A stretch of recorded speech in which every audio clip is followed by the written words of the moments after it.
Now at 9, Ball State officials announcing new guidelines for next semester. Tonight, the requirements for students who come back in January. And how a social media account is helping students utilize their money, down to the last penny. A cold start to the week, but warmer temperatures are on the way. From the heart of Ball State University, live from the Unified Media Newsroom, NewsLink Indiana starts right now. Good evening. Thanks for being here with us on this Monday night. I'm Tyler Brummett. And I'm Catherine Segal. We begin tonight with your coronavirus headlines. Ball State announcing all students returning in the spring will be required to get tested, Catherine. In an email sent today, university officials say students will also have to quarantine between the time they are tested and returning to campus. Students living in the residence halls must show a photo of a negative test to be given a designated move-in time. Those who don't get tested and submit the results will not be allowed back in residence halls or be allowed to access academic materials. We've got a link to the complete guidelines at ballstatedaily.com.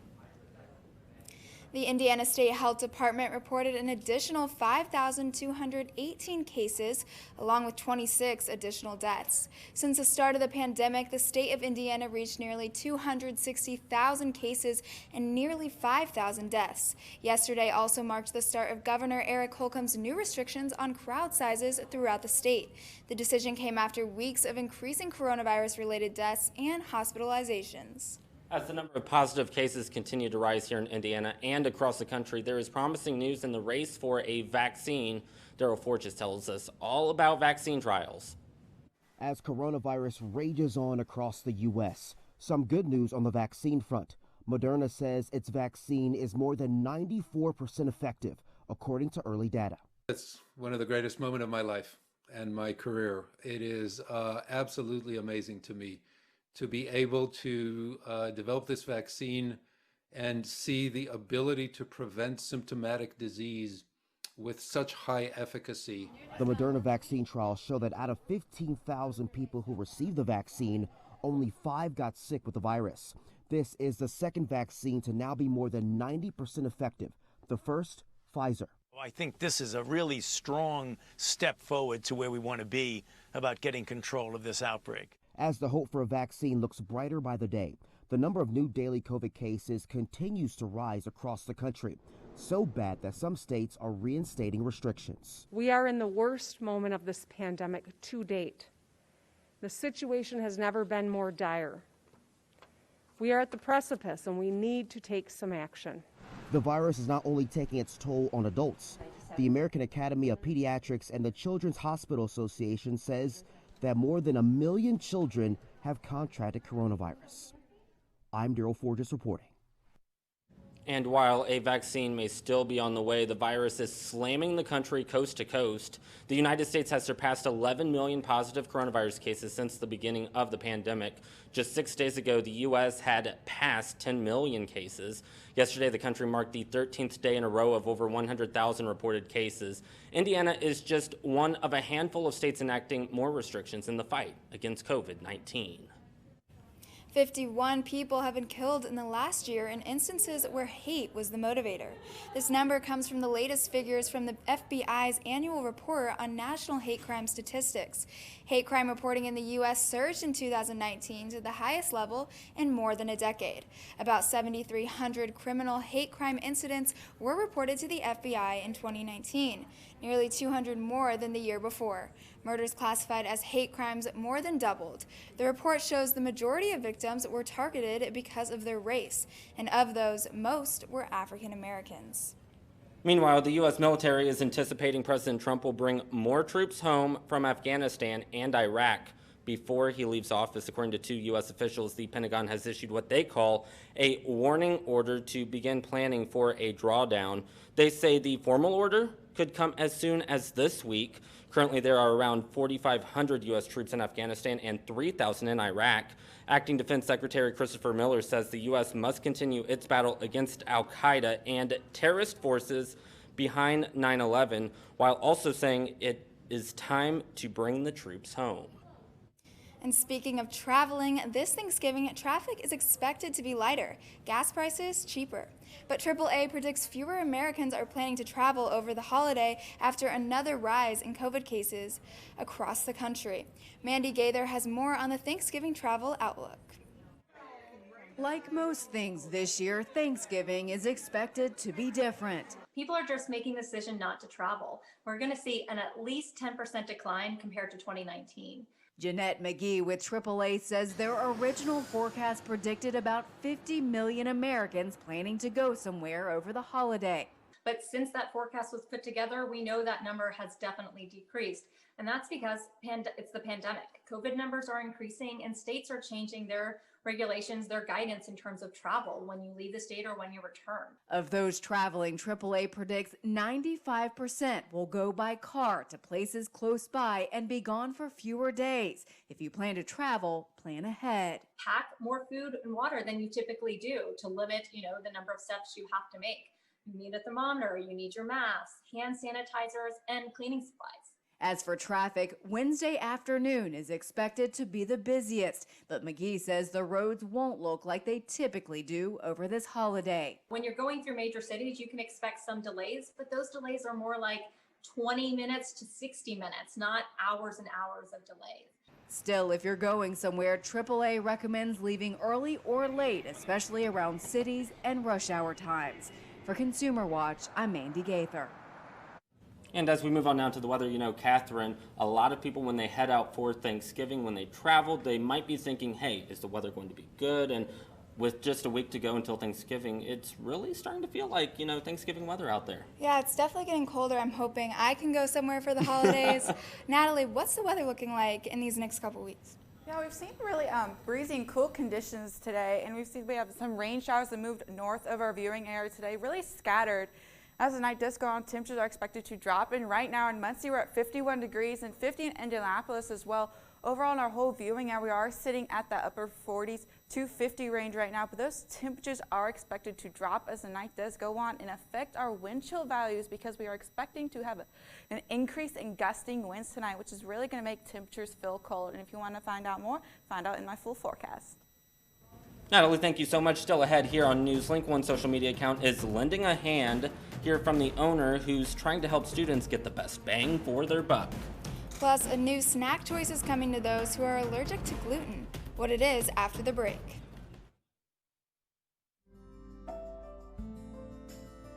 Riding the bus is an easy thing to do. Last year, we carried 60,000 riders from the Ball State area. 50,000 of those were students.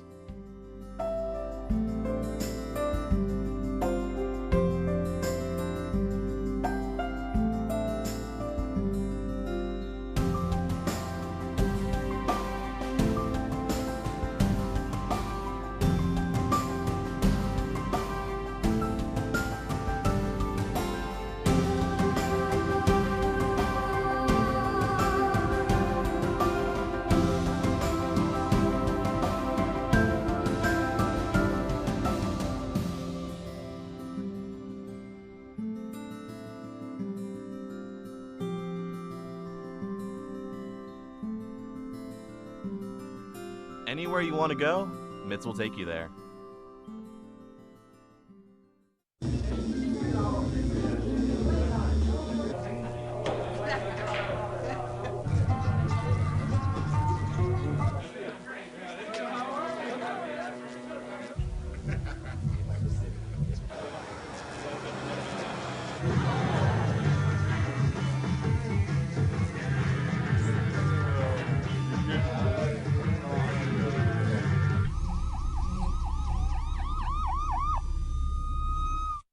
So, I just moved in with this family, and it's embarrassing.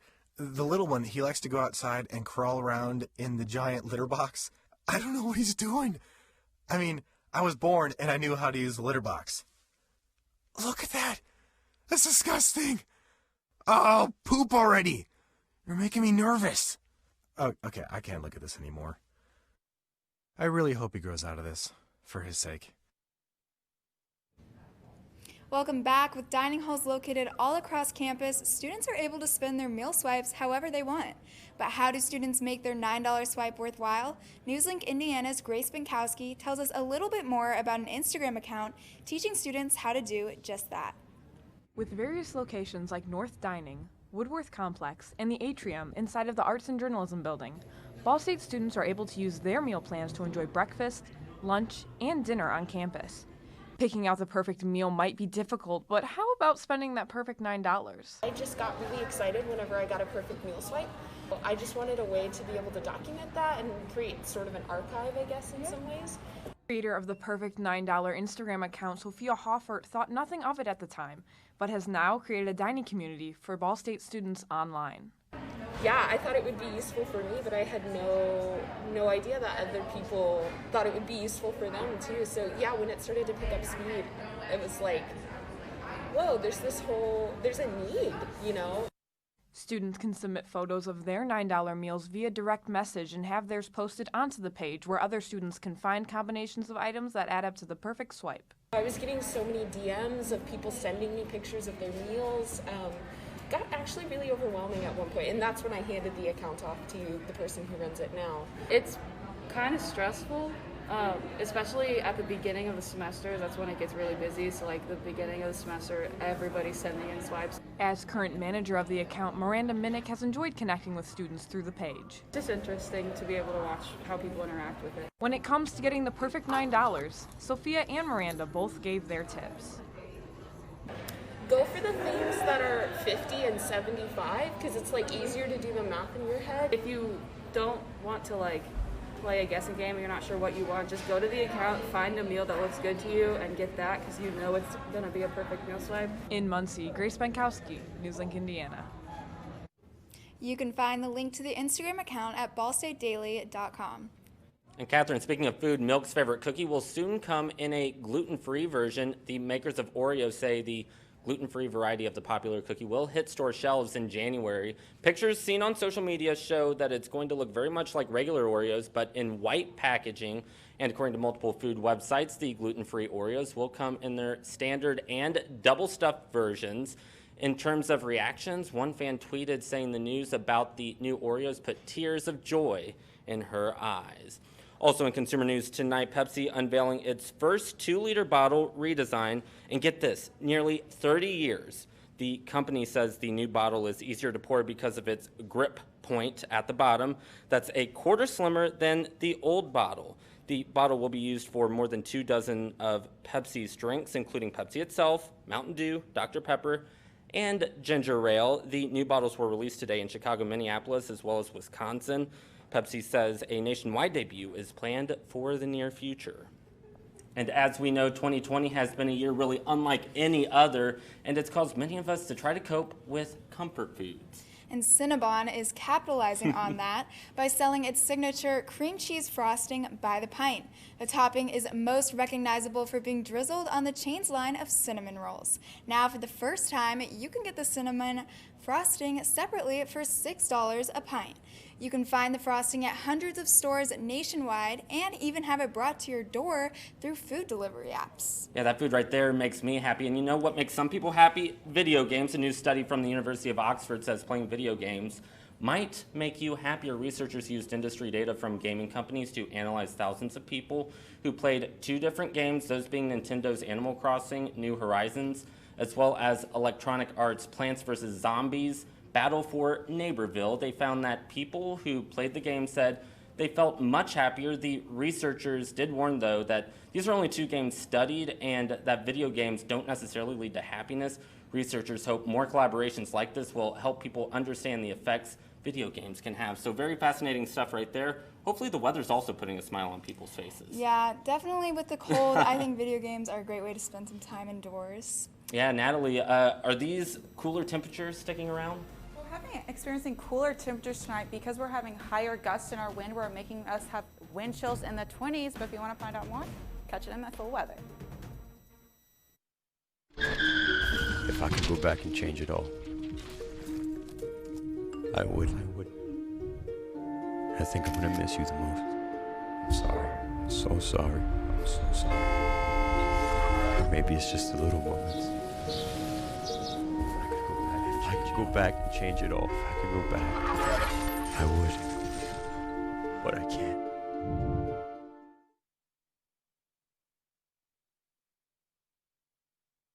Today I'm going to talk to you about physics. Come on in, girls. Let's go. This is the first rocket to get humans to Mars. Really tall. I'm a rocket structural engineer, designing and building parts of the rocket. You are the generation that will be stepping foot on Mars. Do I have a group of astronauts on my hands? Yes. You can become a rocket scientist or whatever else you want to be. Hey, Bobo, do trees tell each other stories? I'm sorry. I'm afraid I don't know that. Hey, why don't we go find out? Listen. Do clouds take naps? I couldn't tell you. Dad, do stars visit their friends? Look!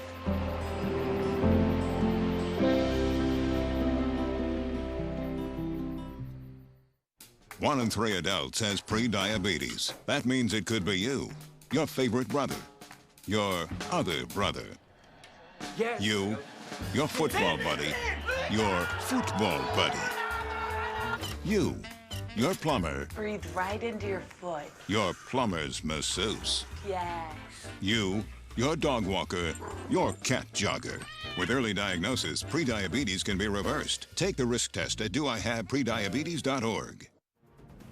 Welcome back. You are currently taking a look at where Hurricane Iota is heading. The Category 5 hurricane just recently made landfall in Nicaragua.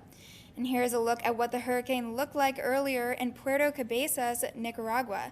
As you can see, just a lot of flooding there. Yeah, weather forecaster Natalie Fitzpatrick with us now. Natalie, a record-setting hurricane season. Here we go again.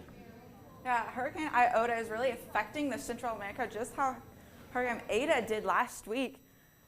Take a look at this. We can see that it's hitting Nicaragua as a Category 5, which that means they're experiencing heavy rainfall and stronger winds. And Category 5 means they're experiencing winds of over 157 miles an hour. So they're experiencing really heavy rainfall and gusty conditions right now. But also this is also a major hurricane because it is also breaking records. Back in 2005, the most recorded named tropical storms was 28, and this season, because of Hurricane Iota, we have experienced 30 named tropical storms, which is really record-breaking.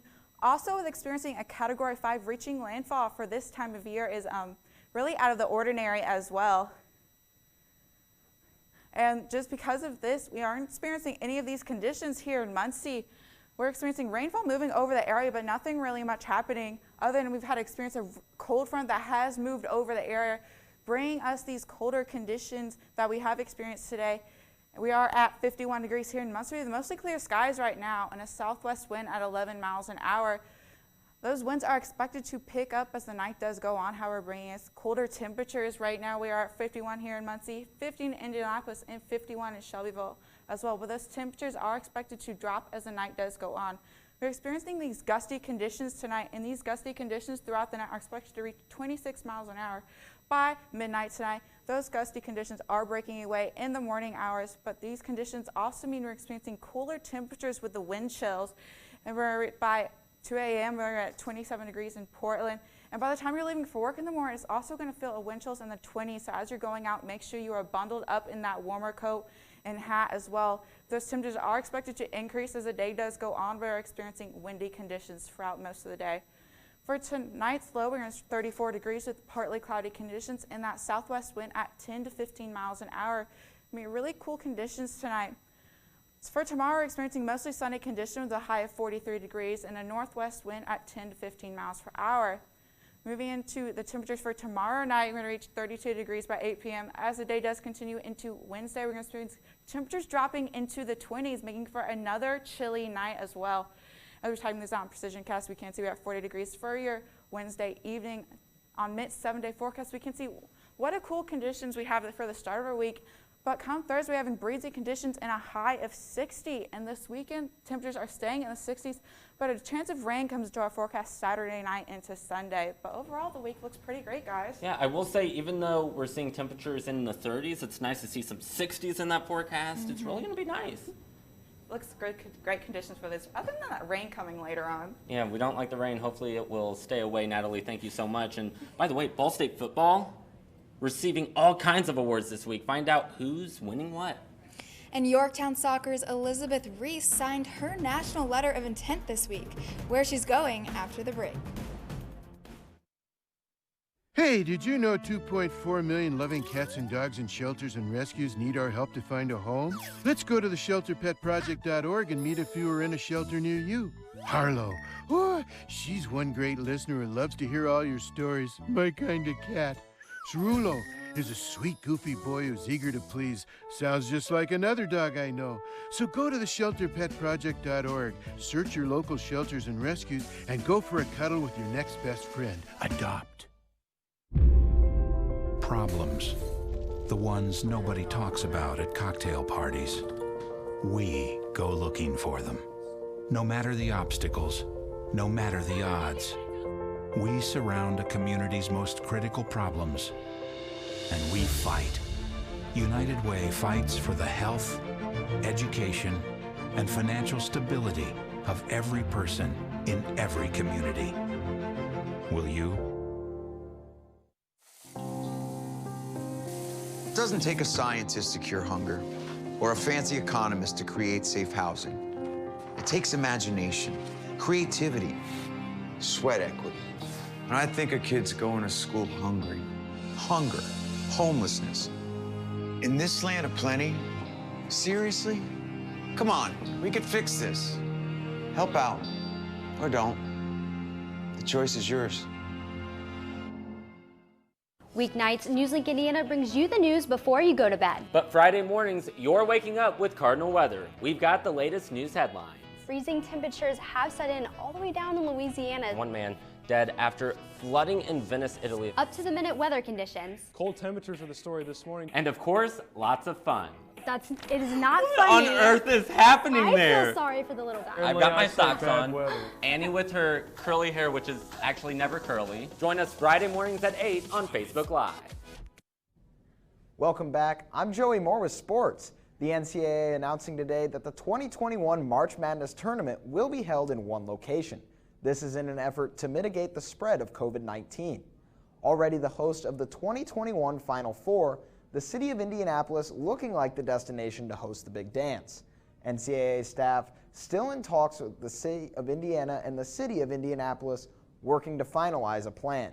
The NCAA also stating that the tournament will not be played in a bubble, even though all of the participants will be in the same city.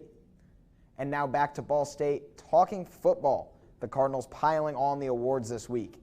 Not just one side of the ball, but both sweeping the weekly MAC awards. Caleb Huntley taking MAC Offensive Player of the Week, then on the defensive side, Brandon Martin. Now let's take a look at these stats. Huntley, the senior from Atlanta, Georgia, 204 yards on the ground. You heard that right. And Brandon Martin, 15 tackles, 8 of those solos in a career night for the redshirt junior. Huntley and Martin not the only Cardinals winning awards this week. Justin Hall also getting some recognition. He was one of 4 players nationally named to the Paul Hornung Award Honor Roll. This coming after a standout 241 all-purpose yard performance this week against Eastern Michigan. The next big game this Wednesday night for the Cardinals, playing Northern Illinois, who is sitting at 0-2 on the year. Ball State coming in at 500, looking to make the most on its home turf. Taking a look back at last year, Ball State beat NIU 27-20, bringing the Bronze Stalk Trophy back to Muncie. With the Cardinals playing 2 rival games in the first 3 weeks of the season, it means practice and studying film has been nonstop. Ball State hopes to keep the Bronze Stalk Trophy here for a second straight year. It means a lot because every time we go against them, it's always a good game. It's always a hard-fought game, and it always comes down to the wire. So I feel like if us, the guys, get back and have a good game plan, we'll have a good game against them as well. Obviously, we want to clean up the mistakes that we had in last week's game, but we got to go out and we're going to have to execute at a high level because it's going to be another tough matchup here, and the Bronze Stalk Trophy is at stake, and it's really important to our guys and our program. While the football team is getting ready for this week's matchup, the Ball State golf team signing 3 exciting new recruits from Indiana. Starting things off, Cash Belair from Peru. Belair placing fourth in the 2019 Junior PGA Championship, as well as receiving an Indiana All-State selection that season. The Cardinals also picking up Colin Nasser from Zionsville. Nasser an All-Hoosier Crossroads Conference selection in his sophomore season. And finally, Drew Todd from Bloomington. Todd already winning the Herald Times Golfer of the Year and picking up all-conference selections twice in his career. And finally tonight on NewsLink Indiana, a Yorktown Tiger signing her national letter of intent. Elizabeth Reese officially putting the pen to the paper with University of Whitewater, Milwaukee. Yorktown announcing this news today in a tweet, wishing her the best on her journey up north. And really exciting to see the March Madness tournament coming to Indy, potentially the entire tournament.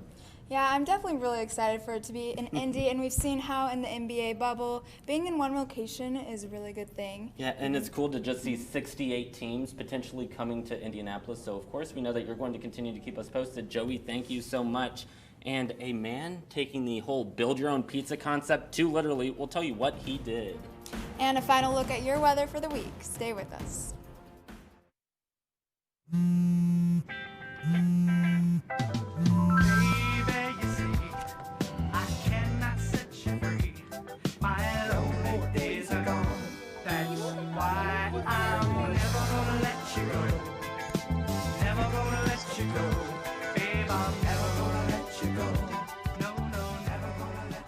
Here you go.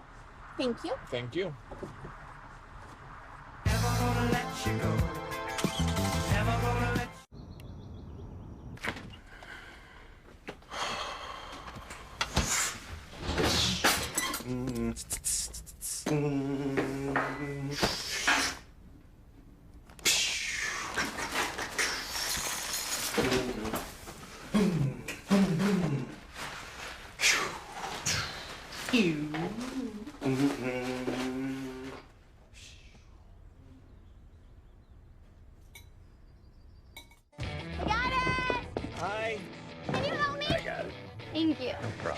Just like the rules to surviving Zombieland, there are steps you can take to be prepared for an emergency. It's the right thing to do. Talk with your family to make a plan. Look for safe areas to meet up if separated. And stock up on supplies. It's never too early to get prepared, so start now. Right now? Right now. You can't predict emergencies, but you can be ready. You're welcome, America. Visit ready.gov today to learn more. Jordan knows he shouldn't eat this entire bowl of nachos, but tonight he's earned that right. Because a few hours ago, in the middle of happy hour, he recognized a sign. Not from the gods or a bolt of lightning, but from a double heart, a kissy face, and a fourth ha in ha ha ha. That's when Jordan knew he was buzzed. So when it was time to go, he got a ride home instead of driving. Be a legend like Jordan. Recognize your buzzed warning signs and get a ride home. Buzz driving is drunk driving. Welcome back to NewsLink Indiana. Catherine and I picked out a couple stories for you here tonight. And let's start off with my story. It's a bit bizarre. A pizzeria in California burglarized. What the suspect did, it's got a lot of people talking. Take a look at this right here. As you can see, he made himself a pizza. He made himself right at home. Police say this man forced his way through a patio door and started making the pizza. The restaurant, by the way, does have a build-your-own-pizza offer, but that's not exactly what they meant by that. The thief also made off with cash, smart tablets, and even a delivery vehicle. Police were able to catch the suspect and did recover some of the items taken. It's just so bizarre to see somebody do that. I can't believe that he was able to get in, make his own pizza, and that he even had enough time for it. I know. I mean, creative idea on his part. My anchor pick for tonight will hopefully leave you with a little more of a warm, fuzzy feeling. The Catherine and Charles Hover greenhouses in Longmont, Colorado are allowing 5-minute hugs, available by Specialized Tents.